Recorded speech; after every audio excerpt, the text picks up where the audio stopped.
Hi and hello everyone. तो बच्चों, इस वीडियो के माध्यम से मैं आपके साथ अभी काउंसलिंग का जो लेटेस्ट अपडेट है वो देना चाहता हूँ। साथ ही साथ कुछ अपने मन की बातें भी आप लोगों के साथ शेयर करना चाहता हूँ। ठीक है, तो जैसा कि आपने देखा होगा, अभी एमसीसी ने एक नोटिस निकाला है जिसमें साफ साफ लिखा हुआ है कि हम सुप्रीम कोर्ट के जो पिटीशन लगा हुआ है सुप्रीम कोर्ट में, उसकी हियरिंग 6 जनवरी को है। तो हम उसका इंतजार कर रहे हैं, उसके बाद ही हम काउंसलिंग डेट आपको देंगे। मतलब ये मान के चलिए कि ऑल इंडिया की जो काउंसलिंग है वो हमारी 6 जनवरी तक तो होने वाली नहीं है।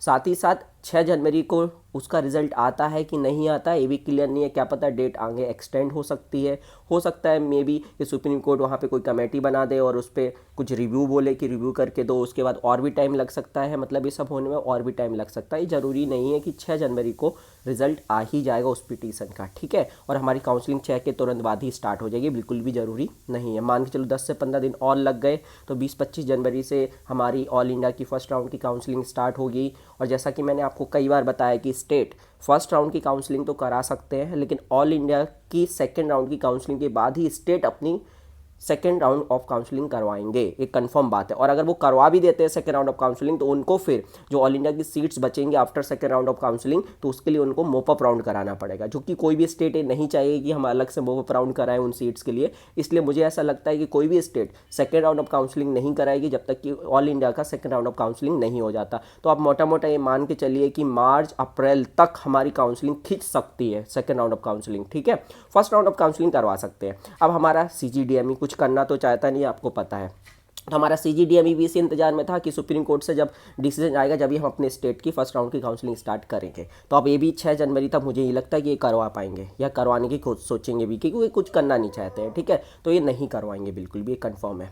तो छत्तीसगढ़ की भी 6 जनवरी तक मुझे नहीं लगता कि अब काउंसलिंग स्टार्ट हो पाएगी, 6 जनवरी के बाद ही होगी। वो आप ये मान के चलिए जब से हमारी ऑल इंडिया की फर्स्ट राउंड स्टार्ट होगा ना, छत्तीसगढ़ की भी फर्स्ट राउंड ऑफ काउंसलिंग उसी समय के आसपास से स्टार्ट होगी, जो भी 15-20 जनवरी फरवरी कुछ भी हो सकता है। अब ये बातें तो काउंसलिंग से रिलेटेड हो गई। ठीक है, तो आपको इतना समझ में आ गया कि भैया ठीक है, ये तो यहाँ तो कुछ नहीं होने वाला है। अब क्या होगा कि नीट 2022 का पेपर कब होगा, अब बच्चों के मन में भी आ रहा है। तो बेटा ये अब जुलाई से पहले तो नहीं हो सकता है। भले एनटीए कुछ भी बोल ले कि हम करवा देंगे मई जून में, कैसे करवा दोगे यार, तुम काउंसलिंग तो खत्म नहीं करवा पा रहे हो सेकेंड राउंड की। मतलब 2021 की तो काउंसलिंग हो नहीं रही है, अप्रैल खिंच जाना है, तो आप कहाँ से पेपर करा दोगे यार 2022 का नीट का, कुछ भी बोलना है मतलब। तो जुलाई अगस्त में भी मुझे तो ऐसा लग रहा है कि अभी तो अपना हो गया था ना अगस्त में, है ना, अभी तो अगस्त से भी लेट हो जाना है इस बार तो। ठीक है, अगस्त नहीं, सॉरी, सितंबर में हुआ था। अभी पहले 1 अगस्त डेट दी थी, फिर सितंबर में हुआ था, तो इस बार भी सितंबर ही जाना है। ठीक है, तो इसके लिए ये इसलिए नहीं बता रहा हूँ मैं कि आप लोग लीनियर हो जाओ कि सर ने बोल दिया सितंबर तक होगा नीट 2022 का। जो बच्चे तैयारी कर रहे हैं 2022 के लिए, वो लीनियर हो जाएगा, अरे अभी तो बहुत टाइम आ रहा है, आराम से पढ़ेंगे, ऐसा नहीं। आपको अपनी तैयारी इस हिसाब से करनी है कि आप जून तक अपने सिलेबस को कंप्लीट कर लें, और जितना भी टाइम मिले उसमें आप रिवीजन करें और टेस्ट पेपर दें। वो आपको पता है, वो मैं इस वीडियो में नहीं बताना है कि आपको पढ़ना कैसे चाहिए, वो मैं बताना नहीं चाहता हूँ। अब बेटा यार, मुझे अपने दिल की कुछ बातें आप लोगों के साथ शेयर करनी है। यार मुझे उन बच्चों का बहुत दुख हो रहा है जिनके मार्क्स 530 से 550 के बीच में है। यार वो अटक चुके हैं यार। हम, मुझे पता है आप लोगों का मन भी नहीं लगता होगा ना कि हम नीट 2022 के लिए पढ़ाई कर लें। जैसे आप मुझसे पूछते हैं सर मेरा 539 नंबर आ रहा है, 541 आ रहा है, तो मैं भी उनको कंफर्म नहीं बता पाऊँ कि कॉलेज मिलेगा कि नहीं मिलेगा। कैसे बता दूँ बेटा, मैं नहीं बता सकता ना, मैं भगवान तो हूँ नहीं। जब तक हमारी मेरिट लिस्ट नहीं आएगी एक्चुअल वाली जो सीजीडीएमई जारी करेगा, जब तक मैं कैसे बता दूँ, नहीं बता सकता ना यार, मेरे साथ भी दिक्कतें हैं। अब मैंने बोल दिया 540 जाएगा और 542 गया बेटा, तो फिर आप लोगों के साथ गलत हो जाएगा और आप मुझे ही बोलोगे कि सर ने तो 540 बोला था, मैंने सर के उसमें बातों में आके मैंने पढ़ाई नहीं की, सर ने मेरा करियर बर्बाद कर दिया। मैं किसी का करियर बर्बाद नहीं करना चाहता बेटा, मैं तो आपकी हेल्प करना चाहता हूँ। अच्छा, उसके लिए मैंने एक टेलीग्राम पे ग्रुप भी बनाया हुआ है, तो मैं उसकी जो लिंक है डिस्क्रिप्शन में डाल दूंगा, तो आप सब लोग जोड़ सकते हो। वहाँ पे डिस्कशन करते हैं, बच्चे आपस में ही करते हैं, मैं उसको रिव्यू करते रहता हूँ, और मुझे जहाँ लगता है कि मुझे बोलना चाहिए मैं ज़रूर बोल देता हूँ। तो आप लोग उसमें भी ज्वाइन हो सकते हैं और आपस में डिस्कशन कर सकते हैं, बहुत हेल्प करेगा वो आपको। और अब बात करते हैं कि 535 से 530 से 550 के बीच में जिन बच्चों के मार्क्स हैं उनको क्या करना चाहिए। बेटा मैं आपको बोल रहा हूँ, आप पढ़ते रहिए, पढ़ते रहिए। 545 प्लस है तो आपके चांस 100% है, लेकिन अगर 541, 542, 540 है तो आप पढ़ते रहिए बेटा। अब आप बोलोगे सर आपके लिए बोलना तो बहुत आसान है कि पढ़ते रहिए, हमारे दिल से पूछो सर मन ही नहीं लगता पढ़ने में। मैं भी समझ रहा हूँ आपका मन नहीं लगता, मैं आपसे ज़्यादा दुखी हूँ यार इस चीज़ को लेके। कैसे मन लगेगा बेटा, आपको लगेगा कि यार कॉलेज मिल जाए तो अच्छा है, कौन पढ़ाई करे, पढ़ाई करने का किसका मन करता है बेटा, हम तो मजबूरी में पढ़ाई करते हैं ना। बहुत ही कम परसेंट ऐसे बच्चे होंगे जिनका पढ़ाई में इंटरेस्ट होता होगा और मन करता होगा कि हमको पढ़ना है ना, ऐसे होता है ना। तो यार मैं समझ रहा हूँ बेटा, लेकिन हम करें तो करें क्या, हम बोलें तो बोलें क्या, हम जाएं तो जाएं कहाँ, बताओ ना बच्चों। हमारे हाथ में तो कुछ नहीं है, हमें तो वही जो हमारा सिस्टम है हमें उसको ही फॉलो करना है यार। बहुत दिक्कत है बच्चा। 530 से 550 वाले बच्चों, मुझे बहुत दर्द है आपके लिए, मैं बता नहीं सकता यार मैं क्या करूँ। मेरे हाथ में कुछ होगा ना, कोई मुझे बोलेगा ना कि सर आप 5 दिन जाग जाओ रात में, 5 दिन दिन रात काम करो, हम काउंसलिंग करवा देंगे। अगर आप 5 दिन जागोगे दिन रात, मैं जाग जाऊँगा आपके लिए, मैं 5 दिन आपके लिए भूखा रह जाऊँगा, बस आप लोग की काउंसलिंग करा दो यार।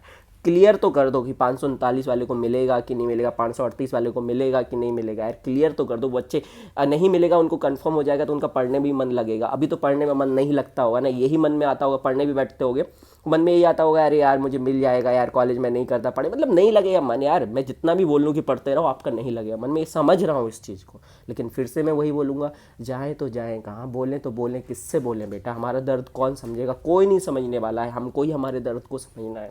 कुछ नहीं कर सकते यार, कहाँ सिस्टम लेके जा रहा है। 2021 में जो आपका बैच जुलाई अगस्त में स्टार्ट होना चाहिए थे, तो कोरोना से ख़राब हो गया। लास्ट ईयर चलो कोविड था, मैं मानता हूँ, उस समय भी दिसंबर में या जनवरी में आपके बैच स्टार्ट हो गए थे, फर्स्ट राउंड ऑफ काउंसलिंग हो गई थी कंप्लीट, 15 जनवरी तक पूरी काउंसलिंग कंप्लीट हो गई थी एमबीबीएस के लिए।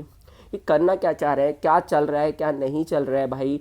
क्यों गवर्नमेंट पहले से तैयारी करके नहीं रखती कि हम ईडब्ल्यूएस का रिजर्वेशन का क्राइटेरिया क्या बनाना है, क्यों से तैयारी नहीं करते, बस क्यों बोल देते हैं यार। और क्यों फिर ये लोग सुप्रीम कोर्ट पहुंच जाते हैं। उनका भी सही है कि जो गलत होगा तो उसके कोई नहीं सुनेगा, तो उनको तो जाना पड़ेगा ना सुप्रीम कोर्ट। क्यों, उन बच्चों की क्या गलती जिनका 530 से 550 की रेंज में मार्क्स है। कम से कम अपने छत्तीसगढ़ से मुझे लगता है कि 200 से 300 400 बच्चे हो सकते हैं इस रेंज में। उनकी क्या गलती है यार, उन्हें कौन सा ऐसा पाप किया था, उन्होंने ऐसा क्या कर दिया जिसकी वजह से वो इतना सफ़र कर रहे, इतने दुख में है यार। नहीं पढ़ बेटा, मैं फिर से बोल रहा हूँ, 530 प्लस वालों, 540 से कम जिसके भी मार्क्स हैं, पढ़ते रहो बेटा, आपके चांस थोड़े से कम हैं। मैं मेरिट लिस्ट नहीं आएगी जब तक नहीं बोल सकते, कोई भी नहीं बता सकता, ठीक है। 2 4 नंबर 5 नंबर ऊपर नीचे होता ही है बेटा।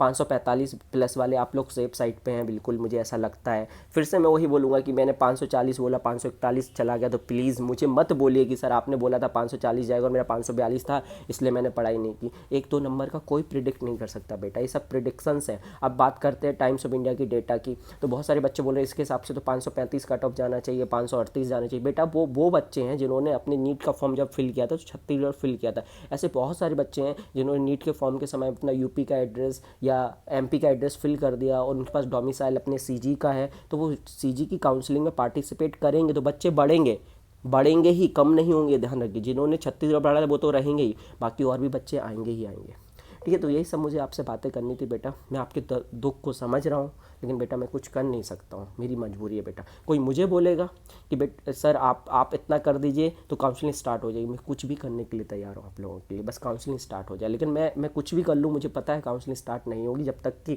CGDME हमारा MCC नहीं चाहेगा, या सुप्रीम कोर्ट जब तक उसका फाइनलाइज नहीं होता कि पिटीशन का क्या होने वाला है, उसकी हियरिंग कंप्लीट नहीं होती जब तक, ठीक है बच्चों। तो यही शेयर करना था आप लोगों से। खुश रहिए, पढ़ते रहिए, आप लोग बच्चे हैं, मन के कच्चे होते हैं, इसलिए किसी की बातों में मत आइए। आपको जो अच्छा लगता है आप वो करते रहिए, और मैं तो आपके साथ हमेशा ही हूँ। और आप लोग टेलीग्राम पे आ सकते हैं सब लोग, ठीक है। और मुझे इंस्टा पे यार फॉलो कर लो यार, 1K तो फॉलोअर्स कर दो यार, है 800 फॉलोअर्स हैं, 200 तो बढ़ा ही सकते हो आप लोग। चलो टाटा बाय बाय।